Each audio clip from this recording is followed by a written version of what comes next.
extend a warm welcome to everyone joining us for the 17th edition of the Wildlife Chronicles. So Wildlife Chronicles is a webinar series highlighting different aspects of wildlife conservation to the public. Today, we will be exploring the exciting topic of big cat animal geographies. I am Shweta Shivkumar, a doctoral fellow at the Center for Wildlife Studies, and I will be the moderator for this evening. Before we begin, I have one housekeeping announcement. I would like to request all the people who are the audience to keep your video and audio off during the talk.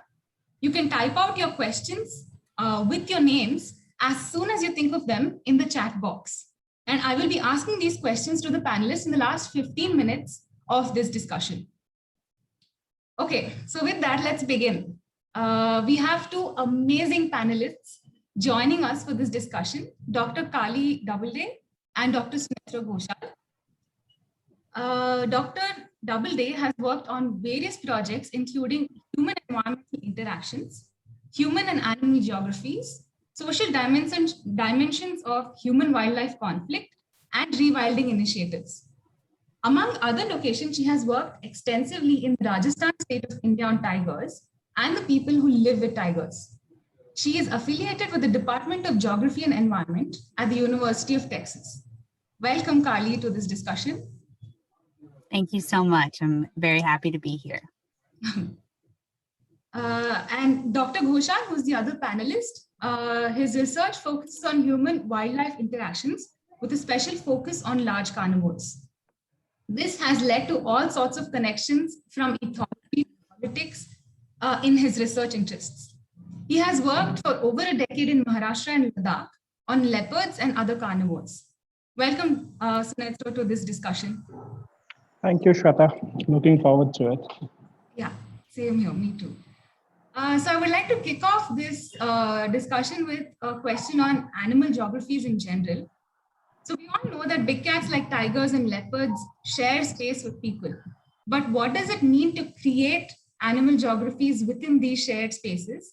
Can you both give sort of like an example from your own experience to explain this concept? Maybe you can start with Sure. You know, for me, animal geography is just like you said, the big word there is boundaries, is territory, is space. Of course, that's at the heart of everything geographical that we study. And when we're talking about animal geography, we're talking about multi-species geography. It's all about recognizing that wildlife, big cats, they have agency and they create boundaries, sometimes as firmly as we do.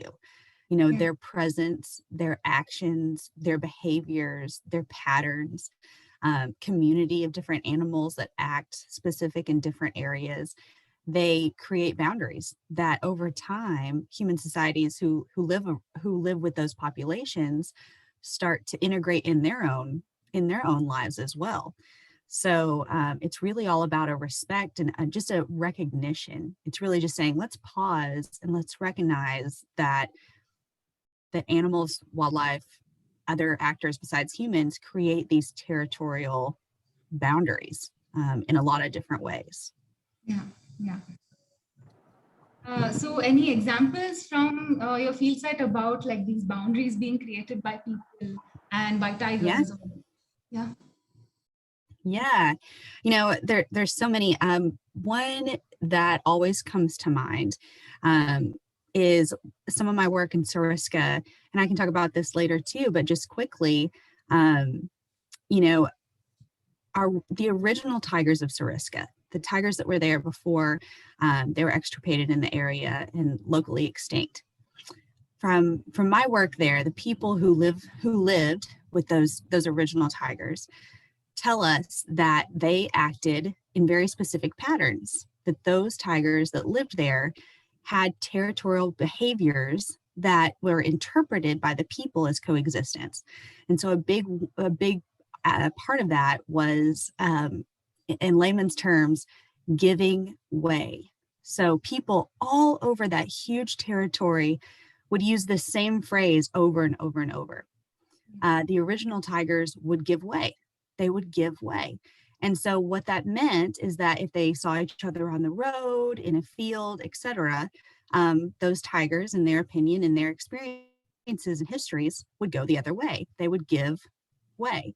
And that was a territorial sign to them that we're okay with coexisting with you here in our space. We're going to share this space, which was contrasted to their experience with the reintroduced tigers. But to your point of the example, those original tigers said, we are going to create some coexistence here by the way that we share space and create boundaries. Yeah. Dr. Ghosal, you also had experience in Mumbai with leopards with the same boundary creation, right? Yes, and I couldn't help but smile when I was hearing those examples of tigers because I've heard similar stories about, the original resident leopards, not just in Bombay, but also in rural Maharashtra, and also with other species like snow leopards and wolves and all. I've repeatedly heard stories of that kind where, the original animals that were here, they knew us and they were respectful, and but the ones that have come now, for whatever reason, often the change is located with the intervention that the forest department may have done, or someone else that people may have an issue with. And it's because of that intervention that these other animals that have come, they don't know how to live with us. So it's fascinating how those stories echo across species, and I think across landscapes in terms of the way people relate with, in this case, leopards, or in the other cases, snow leopards and tigers. As I think it's just fascinating to hear how those relationships are formed, and how people are willing to look beyond, like look at cultural differences, not just amongst humans, but also amongst the animals that they share, and make a distinction between this is our leopard or our tiger or our snow leopard, as opposed to one that they perceive as an outsider, as they would do for humans. And I think in many cases there are definitely behavioral elements, like some of the leopards, for instance, who've not been trapped would not be as aggressive. So I think there are elements. There are, I would say, elements that make it true. Also, the cultural aspect of sharing these sort of relationships with large carnivores. So it's fascinating. It's really fascinating. Yeah. It's actually interesting. I thought I had to stress on the point that it'll be very like boundaries, like compound walls, and it'll be something physical that you can see, but it's more ideological than you would think. And for instance, like among all the people, there would be definitely questions where you as a researcher would ask, so where should they belong then? Or like, where do these animals belong? Yeah. And yeah, so a lot of interesting responses you get from different people from different sites. Have you had any such interesting response to when you ask them, okay, so where should the animal belong then?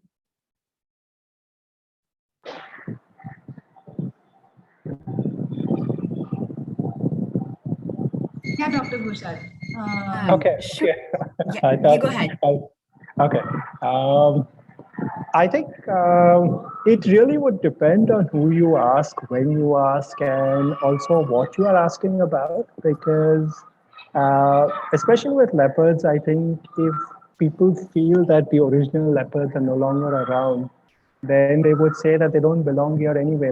They've been imposed on us. So these leopards are not our leopards. If, for hypothetically, you can bring back our original leopards, we are fine with them. I've heard those stories also. But at the same time, there are others who would say that, no, these ones have also learned. So it really depends on who you ask, when you ask. A lot of history is important. And when I say history, I'm talking about personal histories that people have. Both, I would see it from both sides. The animals have their personal history with humans, and humans have those personal histories with animals also. And how those shared histories also, I would say, come together to form that larger shared space of interactions, which is often maddeningly complicated. So, yeah. Yeah, I couldn't agree more. I mean, everyone that you're going to speak to is going to have, there's going to be common themes, which is, of course, what we're looking for, right? We're looking to see patterns and the same things that happen over and over. But everyone's going to have different takes on that between, like you said, the histories, gender, work life, all these different things, mothers, not mother, all the different factors that go into those answers of where should they be when we're talking about big cats. And a lot of times, so it comes down to like your question about human conflict. We talked about that a little bit, and I know you were going to talk about that a little bit more, but a lot of the times when you ask these questions, the answers often don't really focus on an animal. So where do these tigers belong? And your answer may have really nothing to do with tigers. And the person may say, you know what, I really just need a school. Yeah. Or, you know what, I really just need to have roads. And you say, you're in these conversations, and it's all about how you as a researcher, are there to listen and not to continually interject and try to steer the conversation. You have to let people answer. And a lot of the times those answers are really not about the big cats. So where do they belong? Yeah, they can be here. They can be here. They should be, in these parks, or they should be in zoos. Sometimes you'll get that answer, which is always a little bit heartbreaking. You kind of hate to get that answer, but you get it. And then the second part of that response will be, they can be here, but we really need roads. They can be here, but the policy of, that we can't construct homes here, these things aren't going to be compatible. So it's all about listening to the whole answer and not just stopping once they say, well, tigers should be in zoos, or tigers should be here or there or somewhere else. But that whole sentence. It's actually very interesting that you say that the animal in itself, even though in animal geographies we recognize that they are actors in the system, how high up in the hierarchy are they actually influencing these geographies and the relationships is always the question, right? Like, we don't know if at some point I've read where the animals are actually scapegoated. So there are many other political stories that are coming up in the background that are happening, the changes that are happening in the landscape, but then the animal is only one actor that is being brought into this story.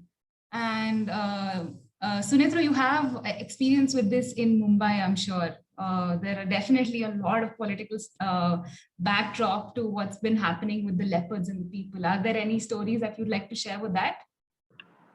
Not specific stories, but I think what I would say is it's like a very complex web, and the power keeps shifting within that web, and so often it's very imperceptible. You're not able to actually detect the shifts, especially when it comes to non-humans, because in many ways we like to impose what we think is a certain idea of power onto non-humans at different points. So I would say that it is very deeply political. And when I say deeply political, I mean it in the sense that it's under constant negotiation. And the negotiation isn't just amongst humans, it's also negotiation that's also taking place with non-humans. Even if people are often not willing to admit that, I have this idea of a leopard, and there have been cases, for instance, where people have a certain idea of leopards, and that idea has been transformed through both interaction and human-human dialogue. So I'm saying in that sense that so it's a constant negotiation of how people are building this relationship and rebuilding it constantly, in which I would say that the non-humans are a very active part of that negotiation, which is something we often forget. But we also have to remember that these are not animals that are trained. These are not pets, so you cannot predict, like, statistically speaking, you can say that this animal should be behaving this way. and then the animal takes that the behavioral options which are outside your statistical model, and proves you wrong. So I'm saying it's a very very complex and dynamic web, and I would not say that we ever reach that sort of uh, completion of that negotiation, because it's constantly taking place. And I think that the fact that it's constant and it's dynamic is something that we need to appreciate and harness rather than resist and say that no, this is the way everyone should look at it, because I think that interaction will be very poor. And obviously, that becomes very, very politicized. And in a place like Bombay, it is, I would say, yes, very, very, very politicized and many different levels. But at the same time, it's also an opportunity, I would say. Thank you for that. Actually, the point about it being renegotiated over like years, and then again, it's not a point of like, okay, we have stopped establishing this boundary, and now this is how it is never going to happen. We're never going to reach that. And that actually brings me to the next question about Dr. Doubleday's work in Sariska. So people actually have a tendency to have dualism while perceiving spaces, right? It's rarely the case that in shared spaces, both physical and non-physical, between people and big cats, that there is like just two spaces, like there is like two roles that you have assigned to the big cats and the people. And so there are always these in-between roles that you have to discover through your research of these communities. And so with Muchli and the Sariska tigers, that your experience, it's been this renegotiation and you've witnessed it during your research. Could you like elaborate a little bit on that? Yeah, so just about the renegotiation, a big part of my work in general, just to state this from the beginning, is anything that I've published, anything that's out in the public sphere, has all been, very participant driven. As a researcher, I have to be, humble and say, none of my published work, the topics of those did I expect. I didn't expect to write about, Matchley's celebrity, and all those things. It was the product of, that's what people want to talk about. Same thing with these renegotiations in Sariska. One of my most vivid memories working in Sariska is for much before I started doing the actual research there. I was volunteering as a wildlife rescuer, helping local people there who, take cobras out of homes, all those types of things, getting familiar with people, the landscape, the wildlife, all those things. And just in a very casual conversation with someone, we had just, taken a cobra out of the bathroom, and we're sitting there talking afterwards, and we're talking about Sariska and what it's like to live there and all these things. And I just generally said something about, what's it like, what's changed, what's it been like since, since they've reintroduced tigers here. And before I could really go any farther in that question, someone in the room interrupted and said, wait, before we talk about that, what are you talking about? Because let me tell you, there's a huge difference. You can't just use the word tiger. There's two different tigers that we're talking about here. The original tigers that were original to Sariska, and these, like you said, not our tigers, not ours. Foreigners, these circus tigers, all these words that come in. And those renegotiations when tigers were brought back in, a big part of that conversation and those lived experiences of people who once knew what it was like to live alongside tigers, and then for 10 plus years to not know what it was like to lose that experience, and then for it to be brought back in. It's not just the fact that it's a species, right? But that those individual tigers and those tiger communities were different. And so the negotiation process between reestablishing the norms. Where can people go? What times can you go there? When are tigers going to be there? What are the attitudes to these tigers, and what threats do they pose? It's all new. It's all learned. So just because it's the same species that was there before, it doesn't, to the lived experience, it's not at all the same. And so it's a small nuance, but recognizing that just reintroducing a species isn't reintroducing the same animals, the same relationship. It's going to be a new relationship. Yeah, that's actually very interesting to read. And so anybody who would know that tigers were reintroduced in Seriska would assume that the people knew how to live with the tiger. But that's not the case. And that's what your study brought out. There is a similar example from Akole about Wagoba as well, right? How people had to negotiate leopards in their area, even though they were used to leopards in their area. Wagoba is more of a tribal institution, so that is slightly, I would say, it is slightly different also, to that extent that the people who would follow that institution are marginalized to start with. So it's like they shared that aspect of being marginalized with the leopards. The leopards are marginalized from the human dominated society, and so are these particular people. And in that marginal landscape that they are both occupying, this institution continues even to date. And it's not just in Akole, you have it in tribal groups in and around Bombay also. So I think it just provides a sort of a framework which has been given a lot of religious sort of religious meaning, which has become entrenched in that sort of relationship of how you can negotiate space, how you can negotiate sharing of resources. Like say, if you face losses of your livestock, how do you negotiate that? In, say, the bureaucratic, scientific bureaucratic sort of setup, it's like you go apply for compensation.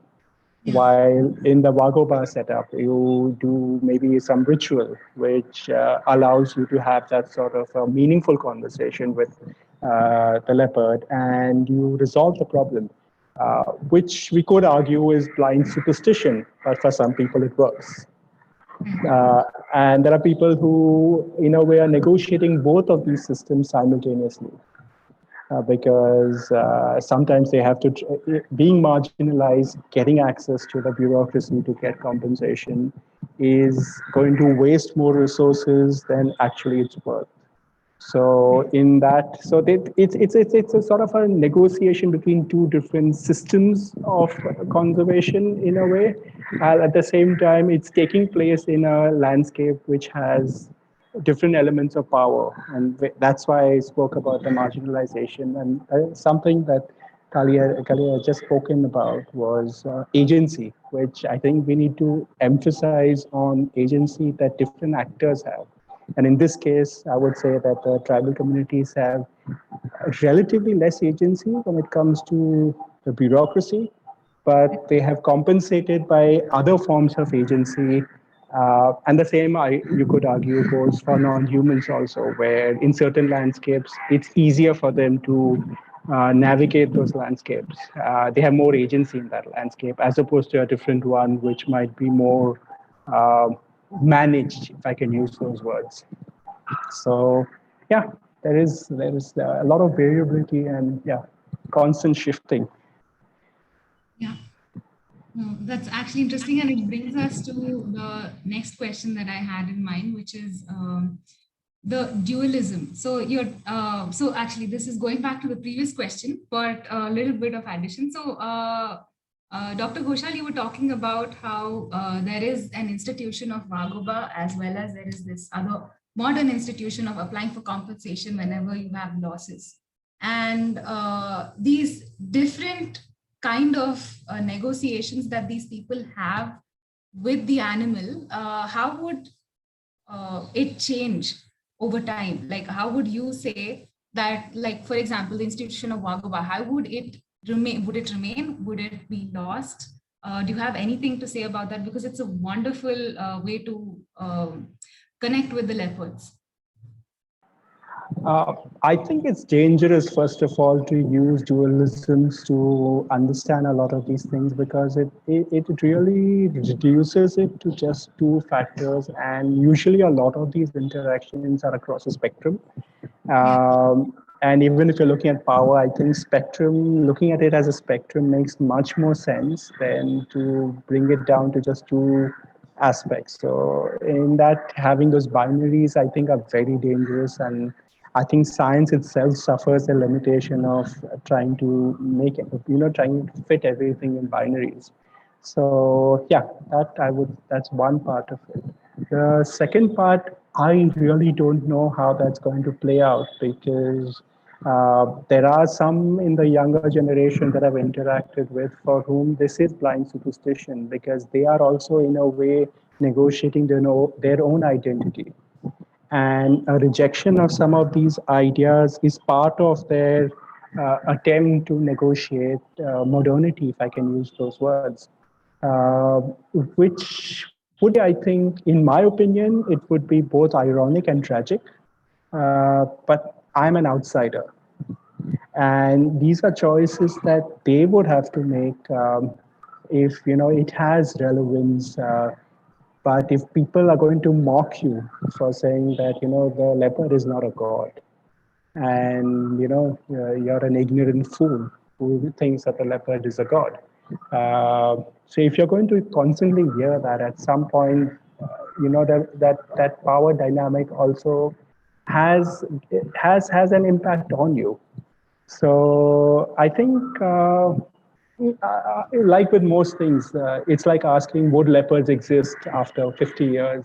Answer is I don't know. I don't know if this institution, how long, how many generations it's going to last, but it exists as of now, and they're continuing to do most of the rituals, at least in the more rural areas. The more urban areas, like in Bombay, they still have some of the rituals in some of those places. In some parts, it's actually a sort of a celebration of their identity. So it's like, when you do a walk Barsi, it's like you're celebrating the fact that you are part of this particular community. Yeah. So it is not linear. It's definitely not linear that you're saying, that it's going to disappear or it's going to survive. I think in some places it probably will, in some places it probably won't. Thank you for that. Obviously, we cannot predict what the institution or that system is going to take in like 10 years down the line. This brings me to a question to Kalli. I wanted to ask you about Machli. So, since we're talking about whether the animal has to be wild or whether it has to be domesticated, but there are so many other layers in between, like Dr. Ghoshal said, where Machli is a prime example. She's not exactly, she's like towing the line. So, can you tell us a little more about that? Yeah, so this was such an interesting project.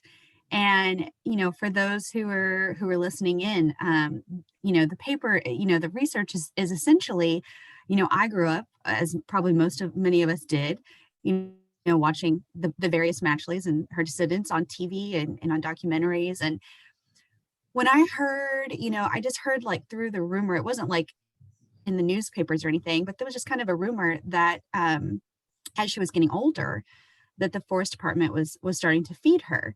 And of course, bells are going off, right? So I make a trip, and sure enough, everybody kind of, who's there regularly, the photographers who are there on a regular basis. Of course, they're a wealth of knowledge, is the wildlife photographers who are just there repeatedly. So they're all talking about this around dinner at the campfire, and I'm just thinking, oh my gosh, like this is something.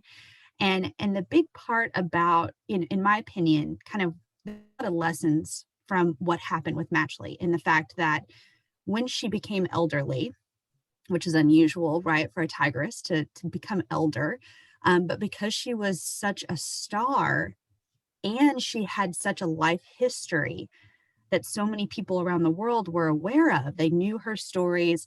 You have images of her that come back to mind that are famous, all these things that created this whole story of who she was. It didn't allow, the forest department, talk about agency, in a way, really had no option but to take care of her. which is just the strangest concept, So she's this wild tigress and she has no teeth, and, she's going to starve to death, essentially, and that just was, the word I use in the paper, it's an unbefitting end. And how do you let Matchley the star, starve to death? Like how does that story doesn't work, right? That's not TV. That doesn't work for TV. We can't let her do that. So they take care of her, they, leave her food, these things.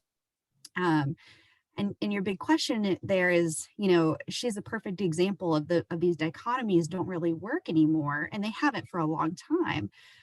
Tigers in parks, right? More and more, and leopards too. Big cats in general, the black leopard, all these things, they become celebrities because of our society now is so easy to create these stories with social media.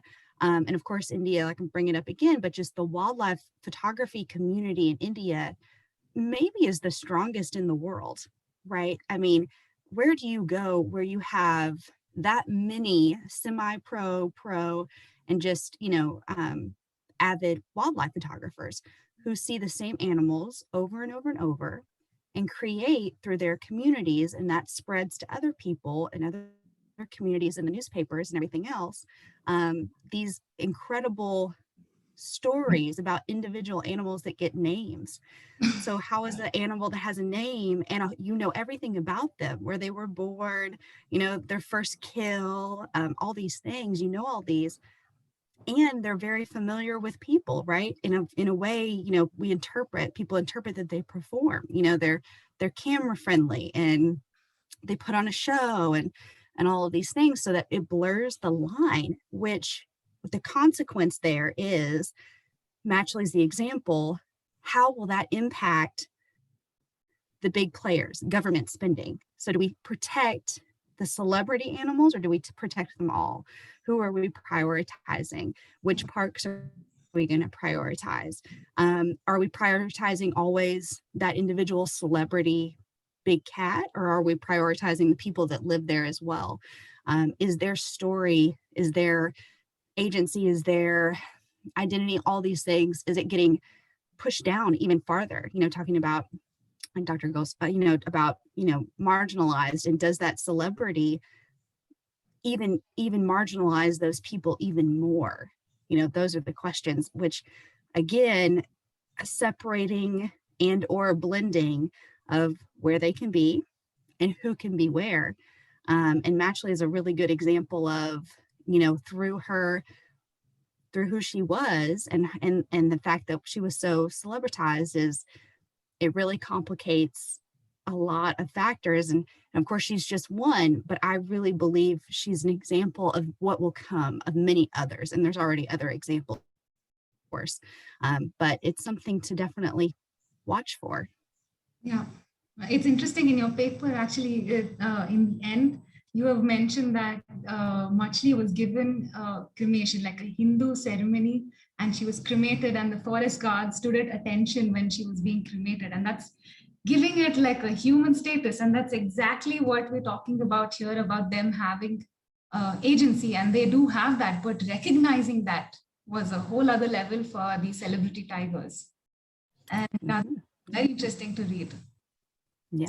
So this sort of brings me to the question about these political actors. And so where does all of this fit into conservation of these apex predators? And so the role of the forest department, how does the role of the forest department affect, for example, the status of these animals? Do you have any examples, Sunetro, from your field sites? I think one thing we need to recognize is that whether we like it or not, conservation is a political action.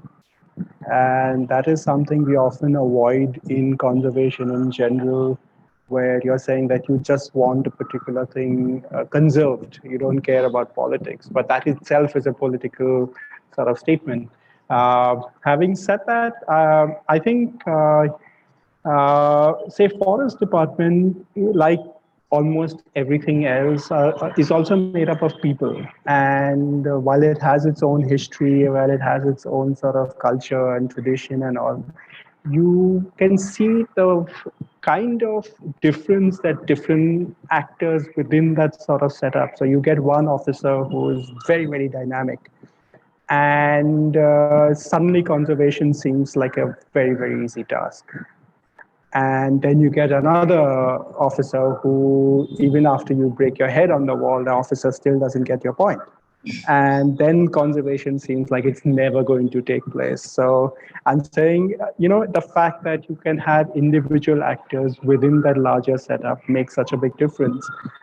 Tells you something about the fact that the forest department itself is not one unified body either.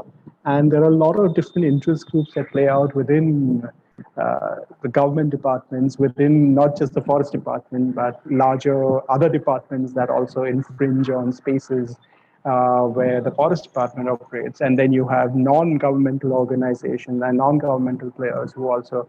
So it's in the end, I think it's for the lack of a better word, a very, very messy sort of mix that plays out. And you often can't predict what will emerge from that, because even if everyone is trying to do the same thing, the fact that they're all doing it without any sort of coordination and things like that, it's really like a roll of dice. Like sometimes something works out because the animals may or may not cooperate with what you're trying to do. Sometimes it doesn't. And while we like to think of the forest department, and obviously legally they are the authority, but I would say there's a lot more that goes on in the field, where the forest department is one of a diversity of actors that are having an influence on what's actually taking place on the ground. And in that, I include non-humans also, definitely. I keep needing to add that because a lot of people may not be familiar when I say actors. I mean not just humans, but non-humans also. So I'll have to probably keep adding that as a qualification. Also very important. That's actually a very important point about how it's these agencies of power. You mentioned before also that there are marginalized communities and all of that, which do have agency, but then the other media, forest officials, government, all of them have a lot of these changing influences. And Dr. Kalli, you have a publication on how media affects the perception of actually different levels of media and how it affects how the animal is viewed, like the leopards. Would you care to say something about that? I'm very, very interested. Really, Matchley is the one who got me interested in this kind of section of the work. And what I mean by is like I said, we, the general public, right, local, national, and international, like myself, we are huge influencers in where the money is spent, where the conservation money is spent, and like we saw with Matchley, where their resources are spent. And then with reintroduced tigers, in Suriska and other places, that's an incredibly expensive endeavor to do those things. And as time goes on, the pressure of the media / that social media, for lack of a better word, the public ability to create campaigns, to create narratives, to advocate for all these changes, which in India is constant over these big cats, and the celebrity and all of these things. And so as a result, I'm new to the inquiry of looking at the media as this very powerful agent, but something we talked about early on, and that paper is really an entry paper into this area. But basically, we just wanted to look at, when it comes to human leopard conflict in the media, local papers across India, national papers, and then international papers, what's the agenda? What are they saying about it? What's the report? What are they focusing on? And there's a couple of takeaways. And one of the encouraging takeaways really is that kind of the man-eater stereotype and naming of a leopard that way is very much in the international papers.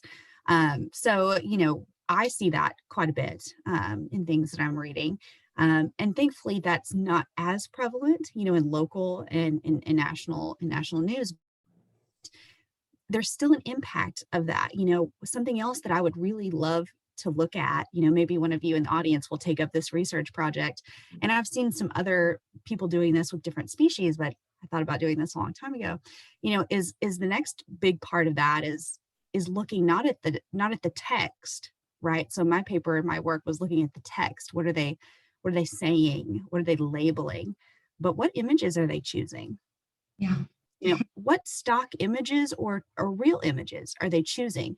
Is it a leopard, cowering? Is it a leopard fleeing? Is it a leopard attacking? Is it, a stock image of a leopard, covered with blood, who's just eaten, a wild animal that has nothing to do with the scene, but that's perfect for a man-eater narrative. So all of those things, of course, build up in our minds and in people's minds, local and national and international, and those have major impacts. And so trying to just consider those things as big players in these narratives, I think is really important, especially, as everybody here knows, right, when we're talking about and a huge part of their conservation into the future is going to be urban and semi-urban and in mixed use spaces. So if they can't survive in those spaces, maybe that's going to be a real problem if they can't survive in those places. So understanding how perceived and used in media, social media, imagery, and media, I think is going to be important. Yeah, thanks for that. Shweta, can I just add one point to that? Yeah, sure. Just 1 minute before that, I just wanted to remind the audience, if you have any questions, please write them out in the chat box so they can answer. This is your opportunity to ask them anything you want. Please go ahead, Sunetro. Yeah, it is interesting, the points we were just discussing, because one of the things that we've been doing in Bombay is having regular interaction with the media, almost on an annual basis, where we take various journalists out into the national park. Some of them had never been to the national park or have been there as children, and actually talk about, have those conversations of what do you think of a leopard, and walk them through the impact of, if you say man-eater, what does that mean to someone who's reading it, who knows nothing else about leopards. And it has been fascinating of how some of the coverage has changed, especially in the non-English media, where there would be a lot of drama in terms of having all leopards being branded as man-eaters, and more in the English media also that has changed. But interestingly, a lot of the journalists would blame their editors, because they were like, we never called it a man-eater, but they had to spice it up and call it a man-eater. So then we ended up having a conversation, not just with the field journalists, but also with the desk editors, because it goes through various processes. This is print, but also, looking at audiovisual media and things like that. And that has been a very, very, very constructive and useful experience for us, because it has made our job a lot easier. And there are some of the journalists that we have now worked with for more than 7-8 years. And it's interesting to see that, they need to do their job to keep a check on everyone else, but at the same time, they shouldn't make things worse. So it has been an ongoing sort of negotiation with them also, and has been productive, I would say. Yeah, actually, that brings me to a question to you, Sunetro, about, you kept saying we. So I wanted to ask about the role of conservation organizations and how they change or influence these geographies. Would you have some examples of that? Well, I think, like with everything else, I think conservation organizations also, you can put them across a spectrum, with different organizations pushing different agendas. Often, some of it will obviously be driven by conservation ideas, but the economics is not far behind. And that is something I think we should, like we were talking about power, I think all of these things are very, very relevant when we are talking about what we mean by conservation, because we never ask that question, because we assume everyone is on the same page when we mention the word conservation. Uh, I said we because I don't. In my experience, you can never achieve much by yourself, and all the projects that I'm a part of is teamwork, and it's only as a team bringing in different experiences, also expanding the influence that you can have or the work that you can do, can you have some output. And ideas come from all different places, and they need to be operationalized and things like that. So that's why I use the word we, because I'm actually not associated with any specific conservation organization. Uh, but at the same time, I do work with different ones, and I have friends working with different conservation organizations. So I would just say that we also fall across that spectrum in terms of power, in terms of the ideas we have, in terms of how we operationalize those ideas, and as a result, the impact that we have, for good or bad. Yeah, that would also give you like one insider's perspective of how a conservation organization can affect Yes. different geographies. Yeah, that would be Absolutely. To a give you an example without taking names, a couple of years ago, someone fairly senior from a conservation organization who went on national television and kept insisting that the leopard had killed someone, had killed it because it was mistaken identity. And I wanted to shake that person up and remind them that the leopards have one of the best eyesight in the cat family. So are you being kind to the leopard? Are you being mean to the leopard without realizing it? And so that person was actually promoting a certain view of leopards, not knowing what they do. I felt in the long term that could be destructive, as in the case, I think, I wouldn't say destructive, but it just murkies the water further, if I can use those words, yeah. influences it. Yeah. Yes, definitely. Yeah. Kalli, do you have any examples of this? Repeat that question for me. Yeah, so what I actually asked was conservation organizations, how do they influence these animal geographies and the perception of animals? Do you have any insights on any conservation organization that you had witnessed that affected animal geography change? There's a lot of answers to this, and I definitely appreciate everything that you said there. Before, from my experience, there's a lot of answers that come to mind, and there's a lot of wonderful organizations that come to mind, but I'll speak to, maybe the most powerful. And that was, in terms of organizations, what is that's another, string of questions. What is an organization? What is a conservation organization? Who is influential, and what are the metrics for influence? Is that, species range expansion? Is that changing the hearts of a few people who live next to a park? What are those metrics? And something that I continue to be overly inspired by is the small individual people who risk their lives, who are volunteers primarily, who go out, who have their numbers listed in bars and stands and all over the place. Call if there's a wild animal who's threatening you, or you're threatening it, or that's in your home or in your field or wherever, who go out and meet those situations.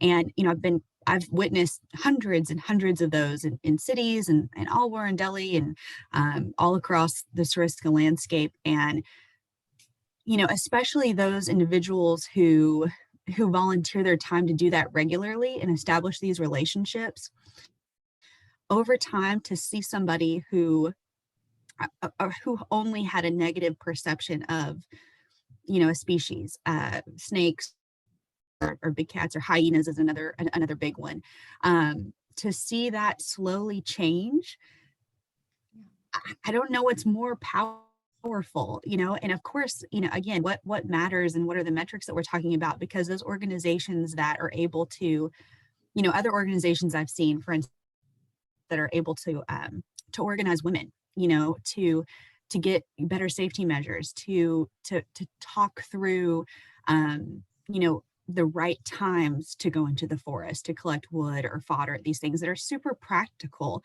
and that have huge impacts on human wildlife coexistence. The fact that you're not out there at peak tiger hunting time is a big factor. But again, in terms of organizations, there's a small group of men and a couple of women who I worked with in the Suriska landscape, and they're kind of all individuals, but they have, some shared phone numbers, and then of course their own network. And if you're not available or someone's in class, then the other person goes. And seeing those conversations and hearing them afterwards, that to me is probably the most powerful that I have seen. And it definitely has seen changes in conversation with big cats. But again, the other big ones were, hyenas continually came up, and perceptions of changing those was really, really impressive, as well as snakes and other things as well. On that positive note, that was a really nice conclusion to like a message of hope to the audience and the people who believe in wildlife. And so I'll move on to questions from the audience. So there's a question from Iravati Masgaonkar. She says, it's about conflict resolution and conservation. So recognizing human-animal geographies in shared space is no doubt a very useful way to go towards conflict resolution. In this process, social science research may conclude that certain values or beliefs are facilitating coexistence. However, certain other beliefs in the same landscape may encourage activities like hunting, which may lead to people being involved in wildlife trade and all of that. So as a researcher who is working on conservation issues, how do we deal with this personal dilemma of appreciating certain beliefs because they lead to a conservation-friendly outcome? How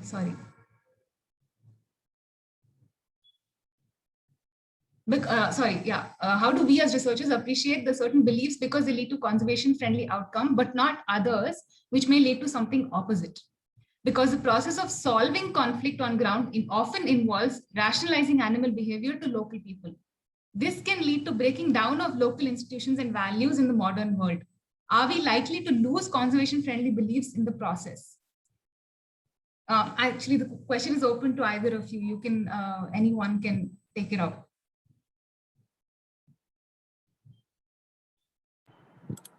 Okay. Sunetro, you're the senior here, so I'll let you take that one first. Oh, I didn't realize I was the senior. Okay. All right. I mean in experience and research prowess. I'm just joking. Yeah. I think,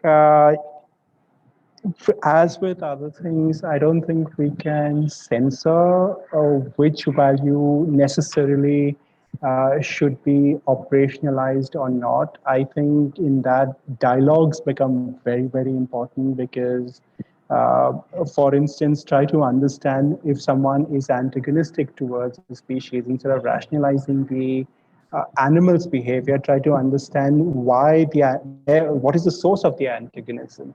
Because I think, as we were discussing earlier, often the conversation might often end up being about, say, educational facilities in the landscape, or it could be about some form of marginalization and things like that. So I think what is most important is to have those conversations about what is the shared vision that we can have for that landscape. And once we get into some form of an agreement of, okay, whether you like it or not, leopards are going to be here. Now, how do we make sure humans are safe? That would be the next. So I think it would be more important to have those conversations between different interest groups without excluding, because the moment you start excluding, what you're doing is, again, there's power play comes into it, and there will be resistance in some form or the other. So in terms of if you're looking at conservation, you cannot remove it from the larger processes at play. So you need to have those conversations without saying that this is better or that is worse. Just let us at least have that conversation. Let us understand where we are each coming from, and then see how that once a lot of that antagonism dissipates, you can actually have a lot of meaningful discussion. And often the choice of whether a traditional institution should exist or not is not for us as conservationists to decide, because it's for the communities that are practicing them to decide whether those institutions have meaning for them or value for them. And if it doesn't, they will stop practicing it, even if we think that they should continue practicing it. So I think there's a lot of other things at play, but I would say the starting point needs to have those is to have those conversations.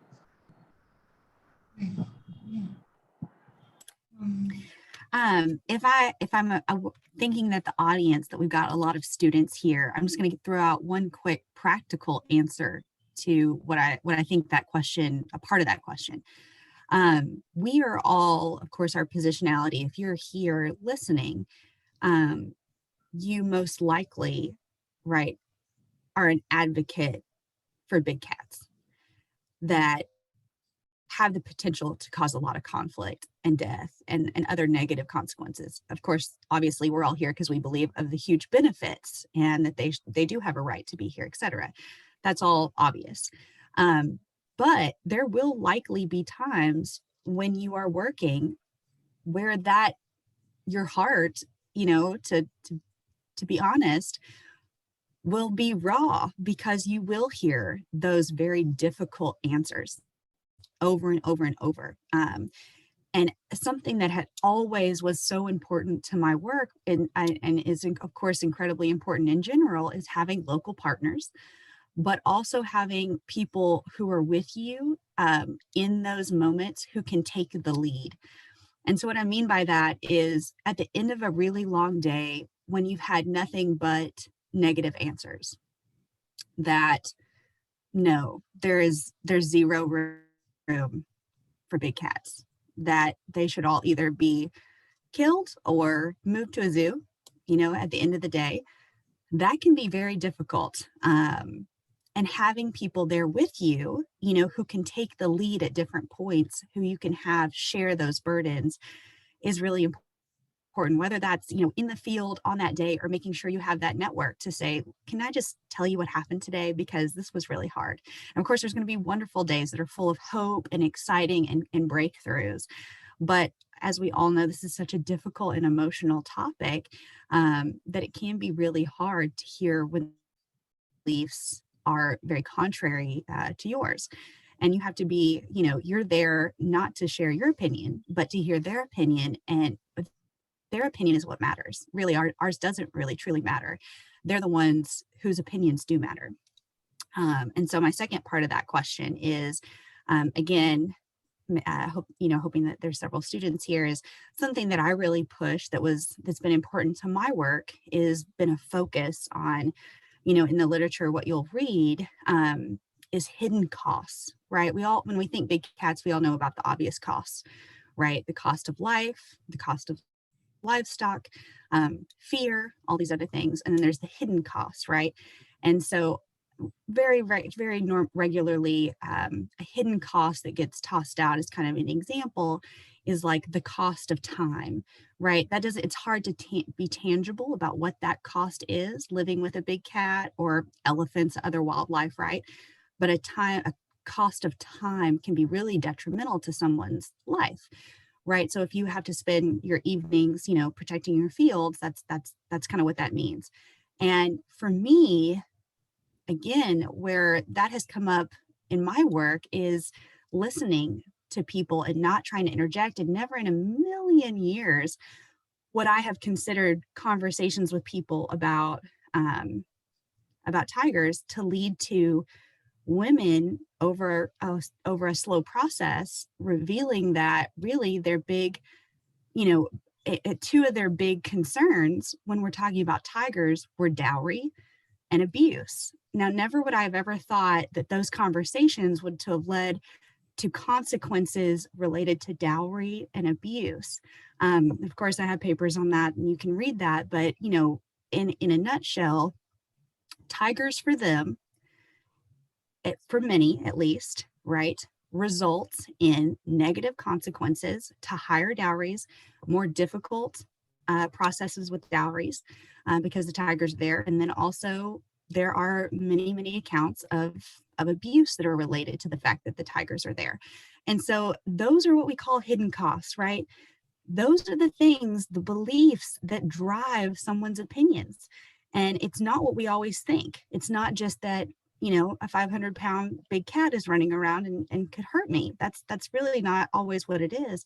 And so we have to, you know, continue to focus on what their stories are. What are their lived experiences? And a lot of the times it's really hard and takes a lot of time to hear those sides. It's not what comes out first. You have to listen and put the pieces together.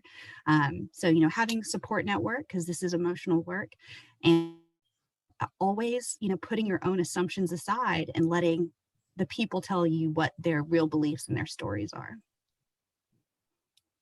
Thank you so much for answering the question, Kalli and Sunetro. I think both of you agreed on the aspect that having conversations with the people who do share space with these animals will lead you to many unexpected places. And trying to explore these can be a day job for animal geographers and scientists, but it can also be an exciting exploration for anybody else in the audience that you would like to just go talk to people who live with these animals. And I would like to end on that note. We have reached the end of the webinar, and thank you all so much for joining us on this exciting discussion, and we hope to see you in the next edition of Wildlife Chronicles. Thank you. Thank you so much. Thank you. Thank you for joining us. That was a great discussion. Thank you, everybody.